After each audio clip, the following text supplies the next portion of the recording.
세상을 벗어버리려고 주께로 옵니다. 낭패와 실망 당한 뒤에 예수께로 나옵니다. 십자가 은혜 받으려고 주께로 옵니다. 슬프던 마음 위로받고 이 생의 풍파 잔잔하며 영광의 찬송 부르려고 주께로 옵니다. 죽음의 길을 벗어나서 예수께로 나옵니다. 영원한 집을 바라보고 주께로 옵니다. 멸망의 보고 헤어나와 평화의 나라 다다라서 영광의 주를 배우려고 주께로 옵니다.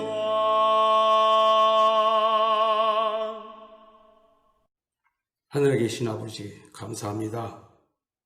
멀리 떨어져 계신 이준원 박사님을 모시고 온라인 전도회로 건강의 기별을 주시고자 하나님의 기쁜 뜻이 있는 것을 우리가 깨달음으로 알 수 있게 하여 주시옵고, 우리는 항상 하늘나라에 가기까지 이 세상에서 승리하는 삶을 살 수 있도록 말씀 가운데 무장하여 항상 함께 주님의 품성을 나타낼 수 있도록 인도하여 주시옵소서. 특별히 동중원합회 보건전도부에서 주관하는 이 집회에 우리 동중원합회 모든 교회들이 함께 참여하여 하나님께서 주신 그 건강 기별을 우리가 습득하고 인지하여 세상에 하나님을 믿지 아니하는 사람들을 구하여 우리가 전도할 수 있는 좋은 기회가 될 수 있도록 하나님 함께하여 주시옵소서. 이 모든 말씀 살아계신 우리 주 예수 그리스도의 이름으로 감사하며 기도 올려옵나이다. 아멘. 안녕하십니까. 이준원과 함께하는 건강 부트캠프 그 8번째 시간에 오신 것을 진심으로 환영합니다. 오늘은 마지막 시간입니다. 아쉽네요. 그렇지만 이 마지막 시간을 통해서 이제까지 여러분들과 함께 나눴던 이야기를 총정리하는 시간을 갖겠습니다. 오늘의 주제는 6000년 불변의 생명법칙이라는 주제입니다. 불변의 법칙이라는 것은 유행을 따르지 않는다는 것이죠. 그것이 무엇인지 여러분들과 함께 나누겠습니다. 먼저 여러분들에게 6분을 그림을 통해서 소개를 드리는데요. 이분들의 공통점이 무엇일까요? 혹시 이분들이 누군지 아시나요? 이분들은 토마스 에디슨, J.C. 페니, 데일 카네기, 헨리 포드, 아밀리아 에어하트, 존 디 록펠러, 세상을 움직였던 분들입니다. 그런데 이분들의 공통점은 또 따로 있습니다. 무엇이었을까요? 다 몸과 마음이 병들었다는 것입니다. 이분들이 병들었을 때 입원했던 병원이 있습니다. 이 병원은 100년 전에 있었던 배틀크릭 미시건 요양병원이었습니다. 존 켈럭이라는 의사분이 이 병원을 운영했는데 이 당시에 이분들이 무엇을 배우고 회복을 했는가 소개를 드리겠습니다. 8가지 원칙이 있었는데요. 여기 보면 nutrition, exercise, water, sunshine, temperance, air, rest, 그리고 trust 8가지 원칙인데요. 이것을 한국말로 하면 nutrition은 영양이고, exercise는 운동이고, water는 물이고, sunshine은 햇빛이고요, temperance는 절제, air은 맑은 공기, rest는 휴식, 8번째 trust는 하나님을 신뢰하는 것, 이러한 신뢰하는 관계, 그리고 이러한 그 8가지 원칙을 앞글자만 따면 new start가 됩니다. new start, 새 출발이라는 뜻이죠. 이것을 세 가지로 요약할 수 있습니다. diet, exercise, 그리고 spirituality. 다이어트는 건강식이고요. exercise는 운동이고 spirituality는 영성이라는 뜻인데 이것을 좀 더 다른 표현으로 하면 하나됨, at onement라고 할 수 있습니다. 이웃과 하나가 되고 하나님과 하나가 됐을 때 우리가 온전한 건강을 누릴 수 있다 하는 그러한 원칙들을 배웠습니다. 이 원칙들이 어디서부터 시작이 됐을까요? 창세기 1장 29절부터 시작이 됩니다. 여기 보면 하나님이 이르시되 내가 온 지면에 씨 맺는 모든 채소와 씨 가진 열매 맺는 모든 나무를 너에게 주노니 너희의 먹을거리가 되리라 라고 이야기를 하셨습니다. 그래서 사람들은 채식을 하라고 말씀을 하십니다. 그러면 하늘에 있는 공중에 나는 새나 또 땅에 있는 짐승들, 사자, 호랑이 이러한 짐승들은 무엇을 먹을거리로 주셨는가요? 그 다음 절에 보면 답이 나옵니다. 여기 독수리가 있죠? 그리고 사자와 호랑이가 있는데 또 땅의 모든 짐승과 하늘의 모든 새와 생명이 있어 땅에 기는 모든 것에게는 내가 모든 풀을 먹을거리로 주노라 하시니 그대로 되니라. 그러니까 태초부터 권장됐던 음식이 바로 채식이었다 하는 것입니다. 그런데 죄가 들어오고 난 다음에 노아 홍수가 생겼습니다. 노아 홍수 이후에는 먹을 것이 없었습니다. 그래서 하나님께서 허락하신 음식이 있는데 바로 창세기 9장에 나오는데 무릇 산 동물은 너희에게 식물이 될지라 채소같이 내가 이것을 다 너희에게 주노라. 그러나 고기를 그 생명이 되는 피채 먹지 말 것이니라 라고 말씀을 하십니다. 이 대목이 굉장히 중요한데요. 여기 보면 생명을 위해서 할 수 없이 허락하신 것이 짐승인데요. 짐승의 고기인데 여기 피채 먹지 말라고 하신 이유는 피 속에 그 문제가 생길 수 있는 물질들이 있습니다. 제가 두 번째 강의 때 몸속의 불, 마음의 불이라는 내용으로 설명을 드렸죠. 모든 만성질환이 사실은 불인데요. 이것은 면역체, 백혈구와 같은 면역체들이 이물질이 들어왔을 때, 병균이 들어왔을 때 싸우는 현장이 바로 피입니다. 그래서 이 피를 먹게 되면 결국은 동물성이나 짐승의 피와 고기를 먹게 되는데 그렇게 되면 우리 몸속에서는 그것이 이물질로 느껴져서 결국은 전쟁을 하게 되는데 그것을 제가 염증이라고 이야기를 드렸습니다. 염증은 불이 두 개나 붙어 있는 것이 염증입니다. 그래서 만약에 여러분들이 피를 혈관 주사를 통해서 맞으시면 피가 안 맞으면 어떻게 됩니까? 바로 몇 초 안에 죽을 수 있습니다. 동물의 피 여러분들이 혹시 즐겨 드시는 고기, 쇠고기, 육회 이런 것에 이제 피를 뽑아서 여러분들 정맥 주사를 딱 넣으면 몇 초 안에 죽을 수 있습니다. 그렇기 때문에 사실은 피를 먹지 말라고 하신 것은 굉장한 생명의 법칙입니다. 그래서 이 허락된 음식이 정한 음식과 부정한 음식으로 이렇게 나누어져 있는데요. 레위기 11장에 그것이 자세하게 나옵니다. 그 법칙이 굽이 갈라져 쪽발이 되고 새김질하는 것은 일반적으로 깨끗한 환경에서 깨끗한 음식을 먹고 사는 짐승들이기 때문에 그 고기도 정하다고 구별을 했습니다. 그런데 참 신기하게도 세월이 지나서 다니엘 이야기를 들으면 또 다른 이야기가 나옵니다. 여기 보면 다니엘은 뜻을 정하여 왕이 먹는 진미와 포도주로 자기를 더럽히지 아니하리라고 결정을 합니다. 그리고 열흘 동안 채식과 물을 먹도록 청합니다. 그래서 전에는 정한 고기가 있었는데 아예 고기를 먹지 않고 채식과 물만 먹습니다.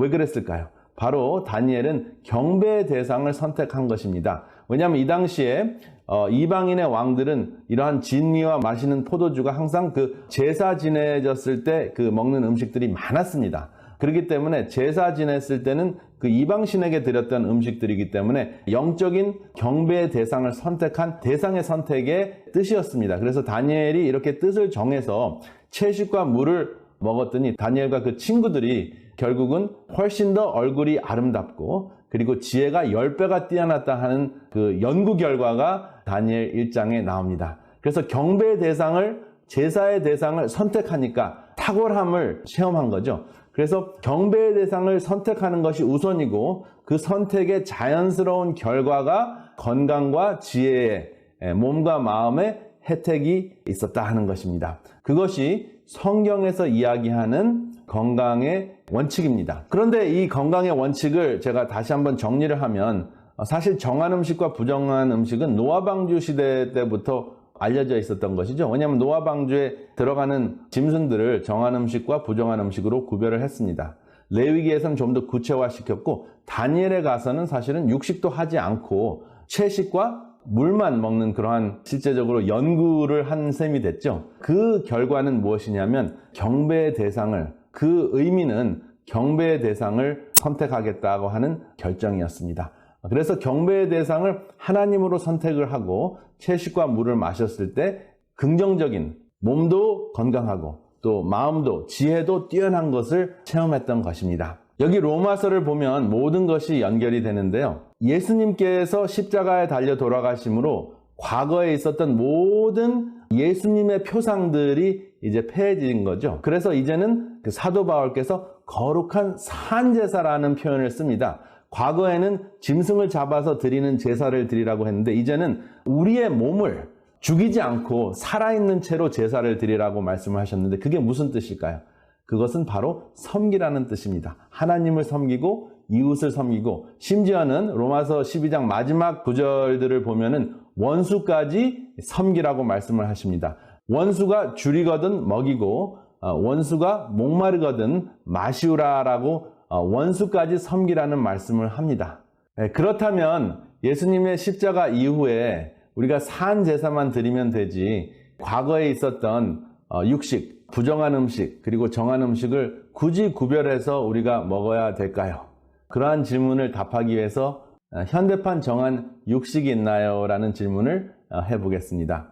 여기 보면 하나님께서 레위기에 정하다고 구분하신 쇠고기를 손질하는 장면이 보입니다. 모자를 쓰고 장갑을 끼고 그리고 마스크까지 하고 손질을 하는데 이렇게 하루 종일 손질하다 보면 이 쇠고기의 피나 쇠고기에 묻어있는 바이러스나 병균을 옮기지 않을 수가 없게 되는 거죠. 그렇다면 지금 바이러스를 옮기는 시대, 또 광우병이 있을 수 있는 시대에 하나님께서 이것을 봤을 때 부정하다고 구별을 했을까요? 정하다고 구별을 했을까요?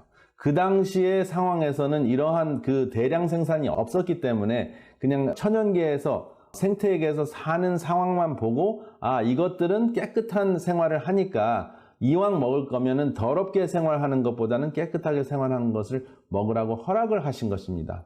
안전한 거리두기도 불가능하고 대량 생산을 통해서 감염될 수 있는 상황입니다. 조류독감에 걸린 닭도 마찬가지입니다. 정한 음식으로 분류가 되지만 지금은 이것을 정하다고 할 수가 없습니다. 그리고 돼지 마찬가지입니다. 레위기 시대에도 부정하게 분류가 됐습니다. 사실은 이 돼지가 부정하게 분류가 된 것은 참 억울한 상황인데요. 돼지는 굉장히 성격이 좋아서 뭐든지 잘 먹기 때문에 뚱뚱하고 그 다음에 돼지는 땀구멍이 없기 때문에 열을 식히기 위해서 몸에 열을 식히기 위해서 이렇게 흙탕물 같은데 뒹구는 그러한 습관이 있어서 더럽게 느껴지고 아무거나 잘 먹고 그냥 불결한 그러한 짐승으로 수천 년 동안 구별이 된 것이죠. 그러니까 그 현실을 놓고 봤을 때 부정하다라고 하나님께서 분류를 하셔서 모두를 보호한 거죠. 애꿎은 돼지를 먹지 못하게 하고 그리고 사람은 그 돼지를 먹음으로써 병에 걸리지 않도록 하나님께서 하신 것입니다. 근본적으로 돼지가 부정하고 하나님께서 만드신 건데 하나님께서 창조하신 건데 어떤 동물은 처음부터 부정하게 태어나고 어떤 것은 처음부터 정하게 태어나는 것은 하나님의 성품과 맞지 않습니다. 죄가 들어온 이후에 생태계에서 살아가는 모습이 달랐기 때문에 모두를 살리기 위해서 정하다, 부정하다 이렇게 구분이 된 거죠. 그래서 성경이 부정하다고 할 때 짐승이든 문둥병이든 또 월경을 하고 산열이 있는 그 여인들 어떻게 우리가 생각해야 되는지 하나님의 뜻을 한번 살펴보겠습니다. 여기 보면 남아를 출산했을 때는 40일이 부정하다는 레위기 12장의 말씀이 있습니다. 그리고 그 다음 절에 보면 여아를 출산했을 때는 80일이 부정하다고 합니다. 이거 불공평하지 않습니까? 그 당시에도 남아 선호 사상이 있었습니다. 모든 가정이 메시아를 기다렸습니다. 남자여야 하는 메시아를 기다렸기 때문에 혹시 우리 집안에서 메시아가 태어나지 않는가 굉장히 기대하면서 아이의 출산을 기다렸는데 여자아이를 낳았을 경우에 그 스트레스가 얼마나 컸겠습니까? 특별히 그 스트레스가 어디로 갔을까요? 누구에게로 갔을까요? 그 엄마에게로 아이를 낳은 엄마에게로, 산모에게로 갔죠. 그래서 이 80일 동안 부정하다고 간주한 것은 정말 그 여자아이를 태어난 그 엄마가 그 신체가 부정해서가 아니라 정신적으로 또 육체적으로 스트레스를 통해서 더 약해져 있기 때문에 부정하다고 간주해서 격리 보호를 하신 겁니다. 그래서 하나님의 마음이 이런 것이라는 것을 우리가 알면은 이것을 문자대로 이렇게 해석을 해서 하나님의 마음을 오해하는 것을 여러분 예방하는 것이 굉장히 중요합니다. 하나님께서는 항상 약자, 요즘 표현으로는 갑질을 하지 말라고 하더라고요.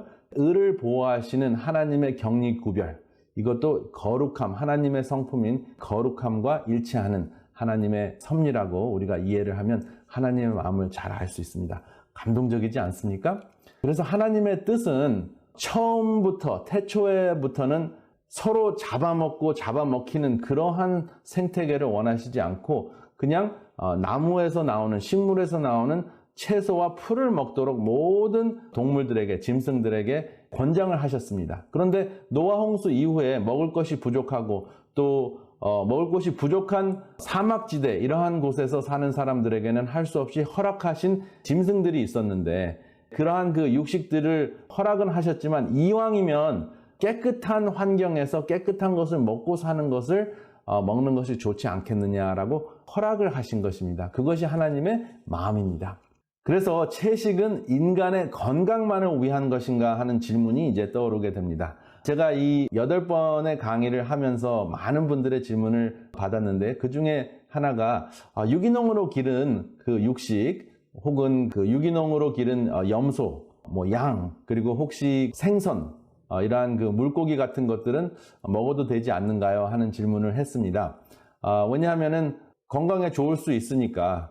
그래서 인간의 건강만을 생각하면은 그럴 수 있습니다. 근데 여러분들이 제가 지금 말씀드리는 내용들을 들으시면서 여러분들이 한번 선택을 해 보시기 바랍니다. 박쥐는 지금 병원균을 옮기는 아주 그냥 주범이라고 사람들이 박쥐를 미워하고 또 박쥐는 흡혈귀, 피를 빨아먹는 것으로 인식이 되어 있는데 사실은 99% 이상의 박쥐는 열대 지방에서 유일하게 날아다니면서 식물의 가루바지 역할을 하고 그 박쥐의 벼는 과일과 식물의 그 씨를 사방에다 심어서 그 숲을 되살리는 역할을 합니다. 그래서 코로나 바이러스는 박쥐의 그 정상적인 기생균이지 병균이 아닙니다. 근데 그 코로나 바이러스가 사람에게 다가왔을 때 사람이 박쥐를 잡아먹기 때문에 그 코로나 바이러스가 사람에게 옮겼잖아요. 그러니까 이물질로 모르는 그 생명체로 다가왔기 때문에 몸에서 면역 반응을 일으켜서 병이 생기는 것이지 박쥐를 탓할 것도 없고 코로나 바이러스를 탓할 것도 없습니다. 사람이 침범한 것이 문제가 되는 것이죠. 그래서 박쥐가 살아야지 인간이 산다 하는 굉장히 중요한 생명체 5개 중에 하나가 박쥐입니다. 그리고 여기 보면 요즘에는 정말 사람들이 악해져서 특이 야생동물을 먹기 체험하는 여행도 합니다. 그래서 타조나 영양이나 멧돼지나 얼룩말이나 기린, 소의 일종인 누, 악어, 얼룩말까지 신기한 것을 먹는 그 체험이 대단한 것인 것 같이 먹고 사는데 이렇게 체험 여행을 하다가 병균을 옮게 되고 또 전 세계적으로 또 어떤 팬데믹이 생길지 모르는 상황입니다. 우리는 이 지구의 청지기입니다. 그래서 이 생태계를 잘 관리하고 보호해야 될 책임이 있는데 그 영장류로서 침범하고 잡아먹고 남용하고 생태계를 망가뜨리고 하는 그러한 삶을 살다 보니까 지금 이러한 팬데믹 시대에 우리가 살고 있는 것입니다. 그렇다면 현대판 정한 음식은 있는가? 현대판 정한 음식은 여전히 태초에 권장된 음식입니다. 왜냐하면 육식을 하지 않으면 이러한 면역체가 이물질로 여기는 바이러스나 병균에 감염될 이유가 거의 없습니다. 그래서 이콜로지스트라는 생태학자들이 기고하는 교양지가 있는데요. 산업혁명 때문에 생기는 여러 가지 문제들을 해결하는 대표적인 방법 중에 하나가 100% 채식이라는 것입니다. 채식이 미래의 유행병을 막을 수 있다라고 이야기를 하면서 우리는 지구의 청지기가 아니냐, 스튜어드라는 표현을 씁니다. 성서적인 표현을 씁니다. 이 사람들은 진화론자들도 있습니다. 그래서 우리는 생태계를 섬길 때 미래의 유행병을 막을 수 있다라고 이야기를 합니다. 그래서 육식을 하는 것이 우리 건강에 좋냐 나쁘냐 그러한 수준이 아니라 지구를 보호하는 차원에서 봤을 때 하나님을 믿지 않는 생태학자들도 채식을 합니다. 100% 채식을 합니다. 그렇다고 생각을 한다면 건강에 좋다고 해서 올게닉으로 키운, 유기농으로 키운 닭이나 소나 양이나 염소, 젖 이러한 것들을 먹는다는 것도 한번 고려해 볼 문제입니다. 생태계를 섬기는 일인가? 다른 생명체를 죽여서 내가 이익을 보는 것이 과연 하나님의 마음과 일치하는가 한번 생각해 볼 문제입니다. 그래서 이 몸속의 불, 다시 한번 돌아가면 육식을 통해서 생긴다고 말씀을 드렸습니다. 깨끗한 육식을 먹으면 불이 덜 일어나지만 여전히 육식은 우리 몸이 생각할 때, 우리 면역체가 생각할 때는 이물질입니다. 그래서 이물질이기 때문에 전쟁을 하게 됩니다. 전쟁을 하면 불이 생기지 않을 수 없습니다. 그것을 몸속에서는 염증이라고 합니다. 그래서 이 염증을 없애려면 사람은 나무 옆에 있어야 됩니다. 나무가 주는 산물을 먹고 살아야 됩니다. 그래서 사람 인자와 나무 목자 있는 거 엄청난 그 의미로 다가오는 우리의 몸과 마음을 쉬게 해주는 원칙이 이 글자 하나에 들어 있습니다. 그래서 염과 휴 한번 둘 중에 하나 여러분 선택하시길 바랍니다.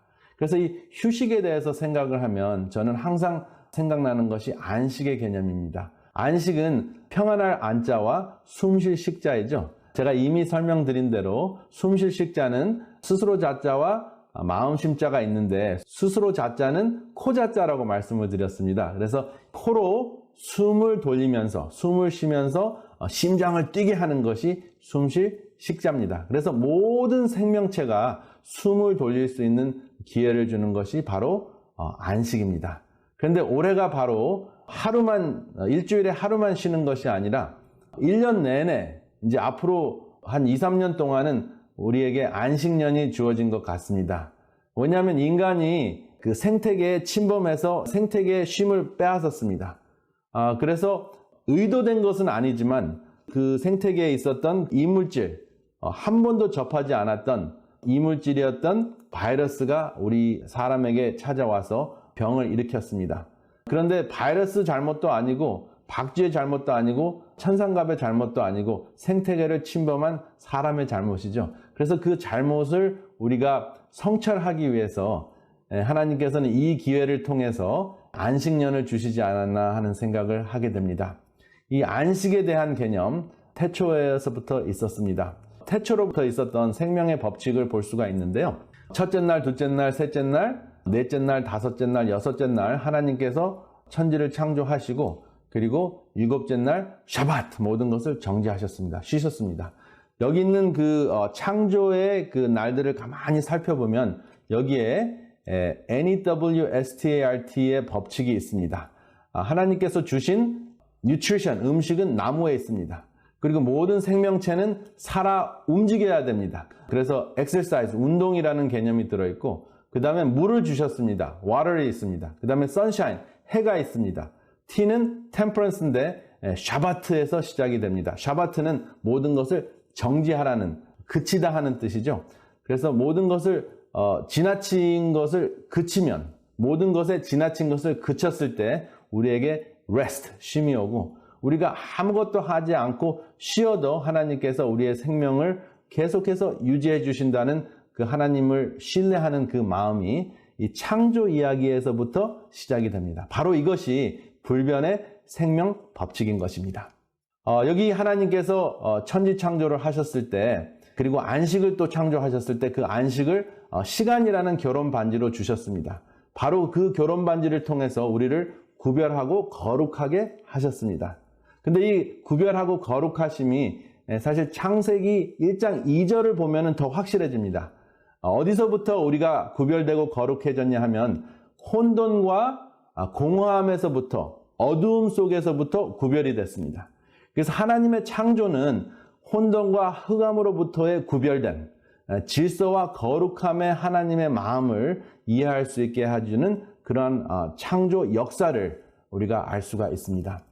그래서 제가 오늘 드리는 이 말씀을 통해서 여태까지 드렸던 8가지 강의를 요약하면은 우리의 몸을 거룩한 산 제사로 드리는 것, 바로 이것이 영적 예배라는 것이 하나님의 온전하신 뜻입니다.